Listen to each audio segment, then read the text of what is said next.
Hello there. This is going to be an informal video that discusses retrobriting and why this Sega Dreamcast is the reason you have never seen me do any retrobriting on Tech Tangents.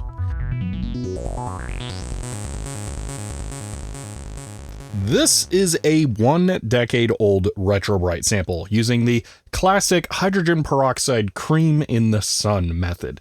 That's because it was done in 2015, so that was basically the only method that was known then. This was done before I ever started making YouTube videos, so I don't have terrific before and after reference photos because I didn't think I would be publishing this in the way that I am now. Originally, the lid of the case hadn't really yellowed at all, and the top and bottom shells had yellowed quite a bit. So I ended up applying the cream to only the yellowed parts of the top shell and masked off the label on the bottom with tape and applied it to the exterior surfaces of that. The final results were pretty good. This was my first attempt, so they're not perfect, but you can see some improvement in the rear of the Dreamcast, especially where that yellowed area is now gone. However, I really wasn't convinced that this was a great idea. I just have way too many Sega Dreamcasts, and this was a perfect sample. So I didn't really continue pursuing retrobriting after this, and I ended up leaving the Dreamcast unassembled and exactly like this, put it on a shelf, and I have not done anything with it since. But that's not the end of my retrobriting adventures. In 2019, the Sous vide retrobriting method was making the rounds, and I liked how that seemed more controllable. So I set up a test for that using a different method than other people were exploring, where I put a sous vide in an ice cream making aluminum pot, and then used that as a thermal transfer mechanism to heat up a solution of the clear cream salon care stuff. These are actually the same bottles that I bought originally, so that last one is a decade old. And the bottle is making some horrifying creaking sounds now. That's the plastic itself making that noise, actually. So I used the sous vide to heat up a mixture of water and that clear hydrogen peroxide, and I did a Retrobright test of a phone TTY lid that would go over the batteries. That also worked, and that yielded better results. Now, I know exactly where that thing is, and I could go dig it out of storage, but I don't really care, as we'll see with the Dreamcast in a moment. Now, right around the time that the sous vide method for retrobriting was becoming popular, the Ozone method was starting to make the rounds too. Now, Ozone is a little more complicated and has some interesting properties when you look at it working in this use case. Because ozone pretty much means that there is oxidation happening in this, and that made me very curious as to what the chemical process that was happening with this was. And I ended up doing a lot of research on this in 2019 that I never really came around to, because I came up with some inconclusive results and it was just a whole mess, just kind of like retrobriting in general. Now, the biggest question that everyone has when they look at this kind of stuff is what causes the yellowing in the first place. And the biggest leading cause that I could potentially point at is a triphosphate fire retardant that has bromine in it. My best guess is that under exposure to UV light, the bonds that hold the phosphate and the bromine together can break, and you end up with bromine oxide compounds, which are yellow when solid. So the yellowing could be explained by the formation of a bromine oxide layer. So what does the retrobriting do? Well, I tried looking into this, and the bromine oxide compounds could themselves be broken down with free radical oxygen, which is essentially what you're getting out of the hydrogen peroxide by breaking off the hydrogen bonds from the oxygen atoms. What that does is produce free radical oxygen, which can bond with the bromine and then remove it from the plastic. Now, this is mostly speculation, and honestly, that research was all done 6 years ago, and I haven't dug too deep back into it. I'm referring to my old notes for this, for the most part, which are not necessarily correct, and again, I'm not putting any more time and effort into this because of the long-term results here. Now, what this led me to realize is that an ozone and UV light method that could break down the ozone particles into free radical oxygen could be the ideal way to do retrobriting, because you could have a light covering the entire surface of the plastic to break down the ozone particles, and you could flood a chamber with ozone to get perfectly consistent coverage. Now, I started out by getting a just homeopathic water sanitizing ozone generator, just absolute garbage. Those are, at least thankfully, somewhat safe safely designed, so they can't run forever because idiots would definitely use that to flood their house with ozone as an air sanitizer. And I had to hack it to run constantly without the timer shutting it off. Once I did that, I was able to attempt to flood a small aquarium with some plastic parts in it to see if that would end up working. Now, I actually did this after a small scale test where I retrobrighted the buttons from an X10 controller. And I tried to do this somewhat responsibly with a control that was exposed to the same light conditions, a sample in a bag that had the hydrogen peroxide cream on it, and one that was pure ozone. The hydrogen peroxide cream and ozone ones both came out looking wider than they started, which made me think that this was viable. But on the large scale test, I observed no change, and this was even after I actually ended up ordering a massive ozone generator that was way more powerful. So I had two thoughts about this. Either the ozone method didn't work, or this light wasn't able to break down the ozone particle into free radical oxygen, and I really wanted to try this setup. So I went all in. I bought a 40-gallon aquarium and layered the inside with aluminum foil so that I could have a totally reflective chamber. I then bought germicidal UVC fluorescent lights, wired up my own ballast on top, and created a UVC exposure chamber. This would allow me to flood an environment with ozone and then have the O3 molecules broken down into free radical oxygen. This is about as extreme as you could possibly take this and is super hazardous. Do not try this at home. I always operated this outside because this is just crazy bad for you. For the first test, I put the spacebar in from a Microsoft Natural keyboard that I had that was already starting to yellow. Since the chamber was completely reflective all over, the entire surface would have exposure to the UVC light, and I pointed my ozone output directly at the key. The end result was the key actually got yellower. Now, after hindsight, with years of having thought about this experiment, because this was, again, 2019, I might have an idea of what happened. It is entirely possible that my ozone production was not sufficient for the amount of UVC that I was generating. I had 2 of these UVC bulbs in here, and this was a lot of light. And it was a lot of very damaging light that could have been breaking down whatever it is in the plastic that causes yellowing all by itself. Now, if I'd been able to supply enough ozone to break down into the free radical oxygen, it's possible that this would have worked, but it's really hard to say. That was the only thing I ever put through that chamber, which really sucks because I spent a lot of money on building that thing.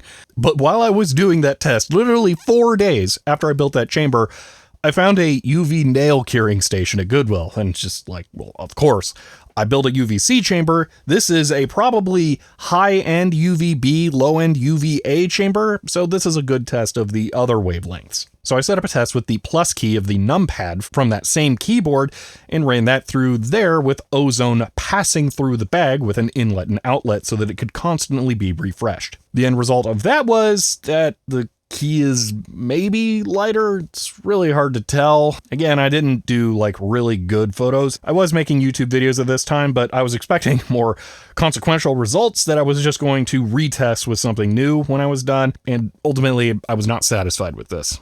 So after all of that in 2019, I ended up just throwing out the idea of retrobriting and pretty much deciding that no matter what, it wasn't worth it to me because I didn't want to be buying and dealing with the hydrogen peroxide and having to figure out how to dispose of that safely.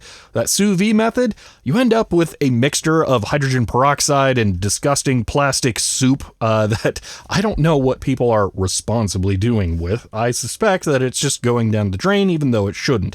So I wasn't really thrilled about contributing to that. I was really hoping the ozone method would work out because in normal sunlight, ozone would break down into free radical oxygen before it could do anything, and that would just bind with other organic molecules and become mostly harmless. So without a sustainable method, I mostly shelved the idea from there. But then I stumbled across this Dreamcast again in 2021. Where it was already starting to exhibit the failures that I can still show you now, but 4 years earlier. So let's take a look at this Dreamcast because, again, this was retrobrighted a decade ago using the hydrogen peroxide cream method, and the results from this are so bad that I would recommend no one ever retrobrite anything. Alright, first let's look at the top half of the shell. The lid has yellowed more than the bottom. Maybe, because it's not very consistent. If we open this up, we can see that the inside is definitely darker than the outside, which is what we would expect to see. Except, I don't think that the plastic has actually been lightened, and we can see some instances of this, especially back here, where there is streaking. I'm pausing in the edit here to note that I did not actually apply the hydrogen peroxide cream to the inside of the Dreamcast. That was left untouched because it wasn't yellow at the time, but clearly a small amount of it still managed to get onto that back part and cause this streaking. That was a very small amount of hydrogen peroxide that did that much damage. And also on the back, we can see some bigger blotches of streaking. Around here, we can also see some blotching there. I think there is a bleached coating on this that I could probably wipe off with a melamine sponge or something and find more yellowed plastic underneath. The surface is not actually corrected, it is damaged, and that is why we are seeing this streaking and why it looks whiter, even though realistically the plastic is still yellowing. And when I say the plastic is still yellowing, I mean even the retrobrighted plastic is still yellowing. This is very much not white, and this was the first part that I retrobrighted. But this gets worse. This already looks terrible with the streaking and clearly didn't work with the yellowing, but what if I told you retrobrighting could make the plastic yellow more than if you hadn't retrobrighted? This is the bottom of the Dreamcast, and I had taped over the label with vinyl tape, which you can barely kind of see behind the bottle of hydrogen peroxide in this photo, but the areas that were taped over are wider than the areas that I retrobrighted. And this is the thing that will make me never retrobright again. We can definitely see it in this corner. The area where the tape was is wider than the area that was retrobrighted. That's just ridiculous. So here it is with the white source reference here. So it's really hard to recommend retrobrighting with these kinds of results. Yeah, I don't really have a lot to say on this because I feel like it speaks for itself. Retrobrighting degraded the plastic more and caused more yellowing than if it had just been left alone. Now, you could potentially say that the tape left a residue in here that protected and sealed the plastic, preventing it from yellowing. The inside is the same as the part that was not retrobrighted. I did not coat the inside, only the outside. So that blows that out of the water because this whole thing has been left disassembled for a decade. I have not done anything with this Dreamcast and never put it back together, so the inside of this was just as exposed to the outside air as all of the other parts, which you can see the inside of this case definitely has yellowed, whereas the inside of the bottom has not. I want to stop again in the edit here to take a look at this shot because this is clearly an example of a non-photolysis driven yellowing. The kinds of molecular decomposition that will cause yellowing can have many different catalysts. Thermal is one, UV light is another, and in reality, just time or exposure to open air can both also do that. But I have personally also seen items that are sealed, essentially, that have yellowed inside of packaging. So time alone can cause these molecules to break down as well. So this is probably an example of an extremely molecularly unstable compound that is degrading heavily without any external catalysts. Thought I had a before of what the modem looked like on this thing, but it appears not. It was never retrobrighted, and it's definitely yellower than everything else. But yeah, this is just, it's so bad. It's just, yeah. So I think that is pretty much it. That's my cautionary tale on retrobrighting. I don't have enough information to make a well-produced video looking into this, and based on the very limited results I have, it would be a waste of time for me to go any farther. It feels like continuing trying to research retrobrighting would be as sensible as trying to find out if burning the plastic would be able to prevent it from yellowing. So that's it. That is the only thing I am ever going to post about retrobrighting, and my answer is very definitely do not do it. Well, hopefully that helps steer some people in a sensible direction based on real results after a decade of time to see what happens. The answer is retrobrighting doesn't work. The plastic still yellows, and you can end up with it looking worse than if you had just left it alone. And The reality is, I don't know how strong this plastic is now, and that's another thing that we're concerned about when doing these kinds of treatments, but that's a lot more difficult test to do. Sure, I could try and crush the Streamcast case to see how strong it is, but then I would also need to crush one that hasn't been retrobrighted, and then a sample set of one of each is terrible. So in reality, we would just have to do too much to be able to reliably determine whether or not it damages the plastic, and that's never going to happen. So take these results as you will, but I'm never going to Retrobright.